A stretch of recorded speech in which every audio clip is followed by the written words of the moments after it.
Peeta and I are like this. Be for real. They are literally just trauma bonded. You're a sick freak. Do people not get it? My Shaylas. Sorry, you're weird for that. Hi. As you might be able to tell, I love the Hunger Games a lot. And while I feel like I've mentioned my love for the Hunger Games in like every single video I've ever done, I've never actually done videos specifically for the Hunger Games. So I thought it would be fun to start a little series on my channel where I go book by book and reread the Hunger Games series and basically just give you literally any thought that crosses my brain. I just think every time I reread these books, I have so much I want to say and so much I wish I could yap about, but no one to yap to. So now I'm making it the internet's problem. And I'm just gonna do very casual stream of consciousness. Anytime I have a thought or something I want to say, I'm just gonna pick up the camera. And I'm so excited. I have been wanting to do this for so long. And I hope you enjoy listening to me talk about the Hunger Games as much as I like talking about the Hunger Games. And of course, for episode 1, we're doing the first book, The Hunger Games. I thought about reading them in timeline order instead of release order, but I feel like for the video series, it just makes more sense to start with the OG. Also, everyone please look at my shirt. Have you ever seen something more me? Because I haven't. Literally chapter 1 and I already have something to say. But I really don't like the theory, and I've been seeing this a lot recently, that the reaping from book 1 is rigged and that they picked Prim's name on purpose. I hate that theory, and people say they think it's rigged because what are the chances that Prim's name would get called when her name is only in there once? But that's the point. Yes, we do see in later books that reapings are rigged and have been rigged. I think Prim's name being called even when her name is in there once is the point. The point is that it can happen to anyone, and even though the odds are in her favor, it still didn't matter. She literally says that. She says, "There must have been some mistake. This can't be happening. Prim was one slip of paper in thousands. Her chances of being chosen so remote that I'd not even bothered to worry about her. Hadn't I done everything, taken the tesserae, refused to let her do the same? One slip in thousands. The odds had been entirely in her favor, but it hadn't mattered." It just lessens the impact of that, in my opinion, to then go on to say that they rigged it. And why would they even rig it? If Katniss was on their radar, like people say for that theory, they would have just reaped Katniss. It makes no sense to me. I don't like that theory. Susan Collins really is a master of world building, because even 2 chapters in, you have such a clear view of these characters and this world. Even though obviously she hasn't had time to get that in depth, you feel like you understand them and their motivations and the climate of the world that they live in and their circumstances. And she also just sets up the story in such an impressive way. Like, to lay all of the groundwork that she lays in the first couple chapters is so impressive. And she's also really good at showing and not telling you. It's not just like straight exposition, and you are learning the information naturally as things happen to Katniss. She's not just explaining everything to you all at once. It's like, okay, it's reaping day. Okay, well, what does reaping day mean? And then you get a breakdown of it. It's not like, hi, my name is Katniss. I'm from District 12. It's reaping day, which sucks because blah, blah, blah, which I feel like so many books do. You are naturally just getting that information as you go along with the story. I will never, ever, ever, ever forgive them for cutting Madge out of the movie. Especially, they're probably kicking themselves for doing it now after Sunrise on the Reaping. But it just infuriates me every time I reread it that they took her out of the movie, because she's so important. It just pisses me off so bad I can't. Also, I have complicated feelings about Gale, which trust and believe we will get into. But I think it's so funny that so many people were Team Gale, because literally she says in the beginning of the book that she does not like that man like that. They are literally just trauma bonded. Like, there is not one moment in this entire series where she has real romantic feelings for him, ever. She thinks that maybe at some point in the future, if her life circumstances were completely different, she would maybe be okay with settling for him and marrying him. But she literally never once has like actual romantic feelings for him. It's just guilt and confusion. And I will try to not make this entire series just my love note to Peeta Millard,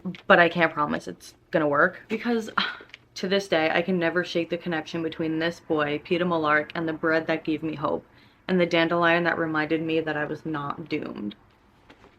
He's her dandelion in the spring. Like, do people not get it? Also, something that people do not talk about enough, actually I literally never hear people talking about it ever, is the fact that Peeta has an abusive mom.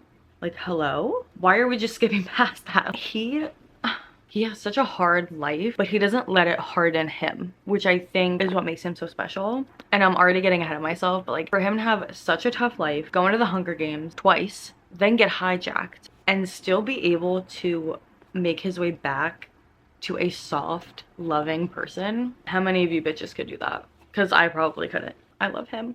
Also, I feel like people, okay, again, now with like Sunrise on the Reaping context, it's a little bit different, but I feel like before that, everybody viewed the berries as the spark of the rebellion, but low-key, I think it's the bread. I just think it's that act of kindness that really sets off a chain reaction and makes everything that comes in the series possible, and we need to give Peeta his flowers for that. Okay, you want to talk about a moment that really shows true love and not capital rebellion? The bread. I would give anything to know how much of this she had planned out when she started writing these books about the prequels. Like, did she have everything planned out? Like, when Peeta's dad comes and visits her in the Justice Building and brings her cookies and Madge brings her the pin, I would just be so curious to know, like, was it just a vague backstory? Like, okay, yeah, Katniss's mom was gonna marry Peeta's dad and didn't and chose Katniss's father and like that's it? Or did she already have like all of Sunrise on the Reaping planned in her head? I would give anything to be able to see like her notes of her drafting this world for the first time. I want to know if anyone has theories about what Gale was gonna say when he's being dragged out of the Justice Building and he says, or she says, don't let them starve, and he says, I won't, you know I won't, Katniss, remember I.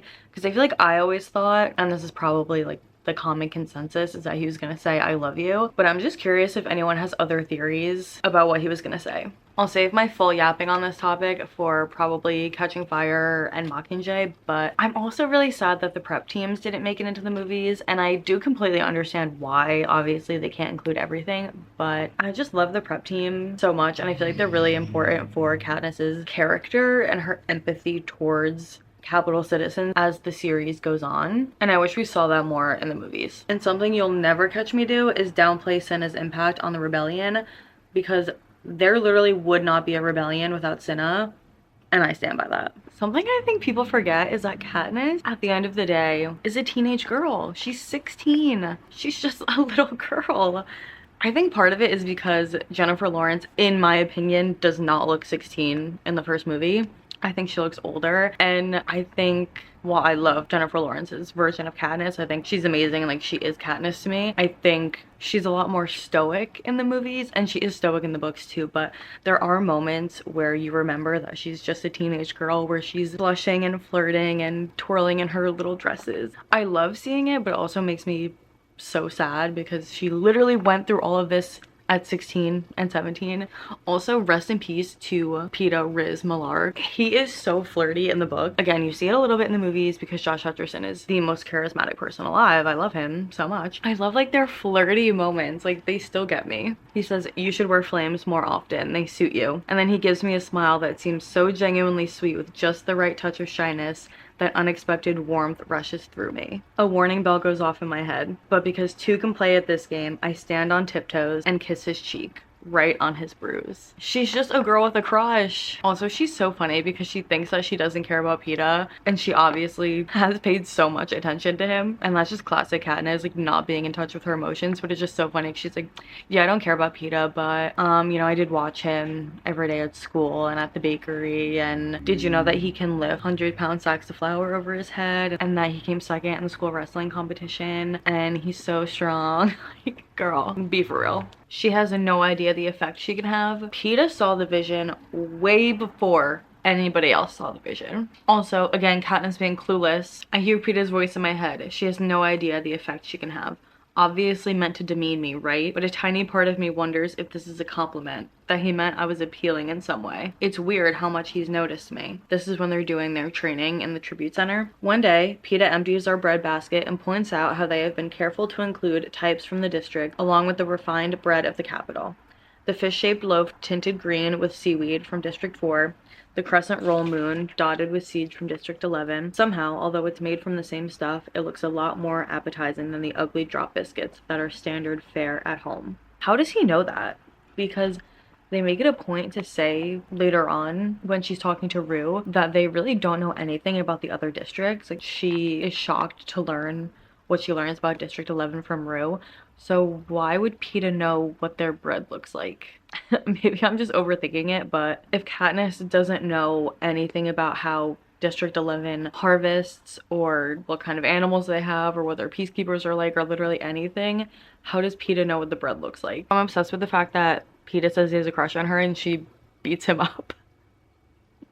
Her reaction is literally to fist fight him. Obsessed with her. Okay, and circling back to Peeta always being as true to himself as he can be under the circumstances, that is why the I want to show them that they don't own me, that I'm more than just a piece in their games is so important, especially to his character. They tried to own him and they tried to just make him a piece in their games and he overcame it. I love him. Honestly, he is one of my favorite book characters of all time, if not my favorite. Peeta and I are like this. Another example of how much of this series did she have planned when she wrote the first book, because she mentions that cannibalism doesn't go over well with the capital citizens, which we now know is because there were cannibals during the original rebellion, during the war. So she must have had this entire universe planned out, right? Like to some degree, or were these just random things that she put in there that she then built upon later? I am not a writer, so that is just really interesting to think about for me. I also always forget how funny Katniss is. Like, she does definitely have funny moments in the movies, but her internal monologue is genuinely hilarious. Just like the way that she thinks about things and just like her internal commentary is so funny. Sick and disoriented, I'm able to form only one thought. Peeta Mullark just saved my life. You're still trying to protect me. Real or not real? Real. That's what you and I do. We keep each other alive. I actually don't want to talk about it. My Shaylas. We've moved to the bed. But one thing I've been wondering about a lot more recently is how volunteering works, because when I read these growing up, I pictured volunteering as this very prestigious thing that was just more glamorous, I guess. Maybe not glamorous, but I pictured it being like rich families and like families of higher officers and things like that. But now as an adult, and also just thinking about Suzanne Collins and what she writes about, I feel like it's probably more of like our modern military, where they probably go into these districts and promise them money and housing and a chance at honor in exchange for potentially sacrificing their life for the games. And I just think she is such a genius. The way that she's able to take real problems in our world and put them in her books like this is why she is the queen of dystopia, and why this series brought on such a boom in dystopian writing, because it's the perfect example of how to use dystopian writing to talk about modern problems, and why so many of the series that tried to replicate it that came after, like Divergent and Maze Runner and Legend and Matched and all those books, in my opinion, aren't as good, because they were trying to just copy what Suzanne Collins did instead of having a clear point of view and message and commentary like these books do. I honestly can't even talk about Rue because I'm on my period and I will just start sobbing, but also what is there even to say that hasn't already been said? I just can't even get into it. That could be a whole video in itself. One thing I do love that they put in the movie, though, that they couldn't put in the book because the book is just from Katniss's point of view. My favorite scene is when Katniss gets the bread from District 11 and she salutes them, and you see the shot of her in the arena and it zooms out into District 11 and you see the I'm gonna cry just talking about it. And you see them riding in the town square. Chills, full body chills. I genuinely cry every time I watch that scene. I cannot get through that scene without crying. It's so good. District 11 in the series is just, I love you, District 11. Even them sending her the bread in itself, I just love that whole moment. It's so good. I love the part where she calls out Peeta's name after they announce that 2 people can win the games if they're from the same district. It says, "Before I can stop myself, I call out Peeta's name." And I really love that because I think so much of the series is her being conflicted about how she feels about Peeta and not really knowing if it's just circumstantial or if she really does like him, or just she has such trouble sorting out her feelings for him. And I like this moment a lot because I think it shows that she does care for him, even though she might not realize it. I think those feelings, at least a little bit, have always been there in the back of her head and they've been brewing. It just takes her a long time to figure it out. So that's why I like moments like this where it kind of sneaks out. And don't even get me started on Thrush because I love him so much too. He's such a good character. I feel like Suzanne Collins takes all of the stereotypes that you can find for Black characters and writes the complete opposite. I just love that. Pause. My Hunger Games Illustrated Edition. These are gorgeous, by the way. I have this one and the Catching Fire one. The Mockingjay one isn't out yet, but they are so stunning. Highly recommend. But the one of Thrush. Age accurate Thrush. This genuinely took my breath away the first time I saw it.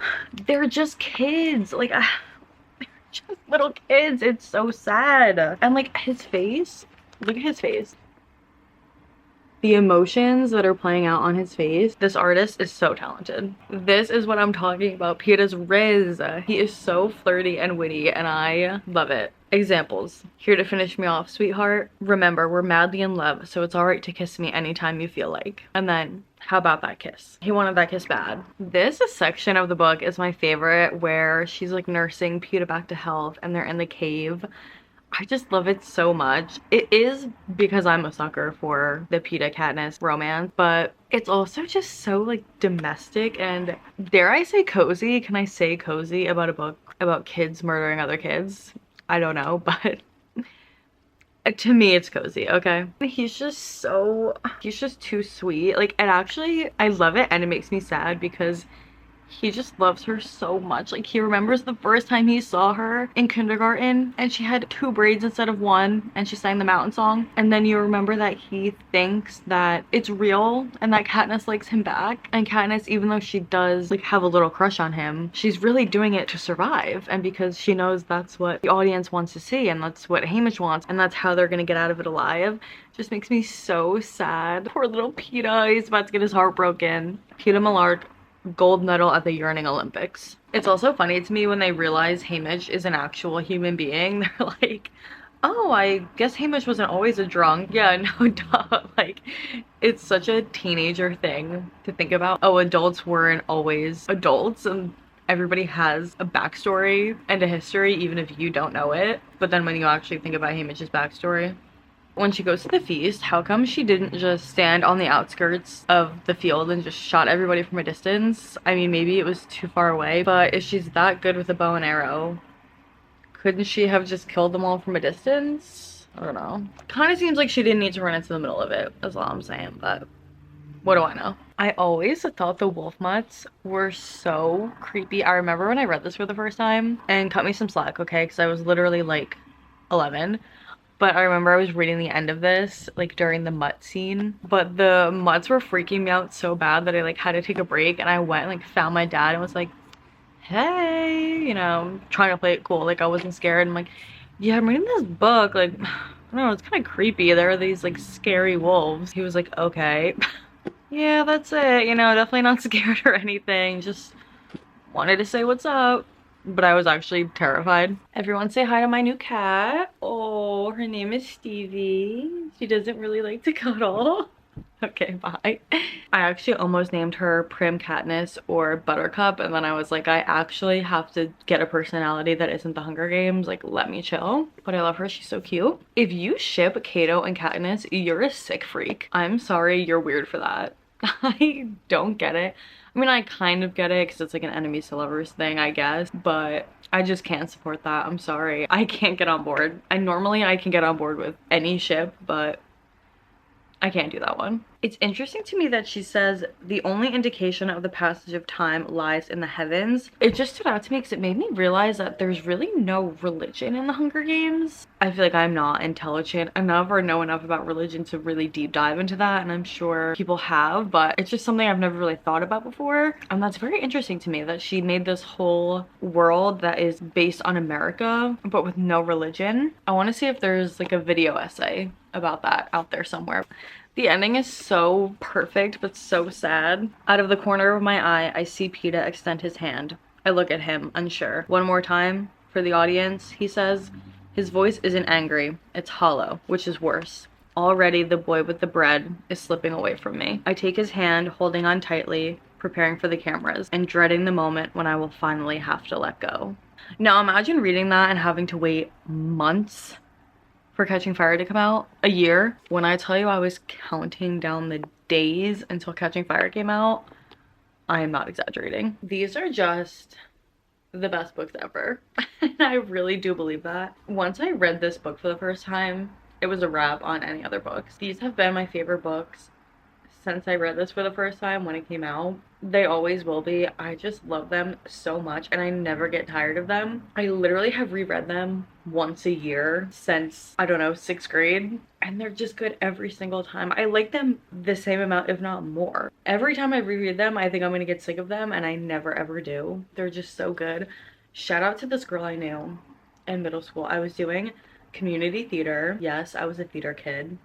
A community theater kid, no less. And we were both early to rehearsal one day, and she was, I think, like 2 years older than me. And I remember she was like, I'm reading this crazy book, let me tell you about it. And she told me like basically the entire plot of the book, and I was hooked. I was like, oh my god, that sounds so good. So I went and I immediately read it, and it literally changed my life. So crazy. Like, she probably thought nothing of that and would probably not even remember who I am, or like that we ever had that conversation.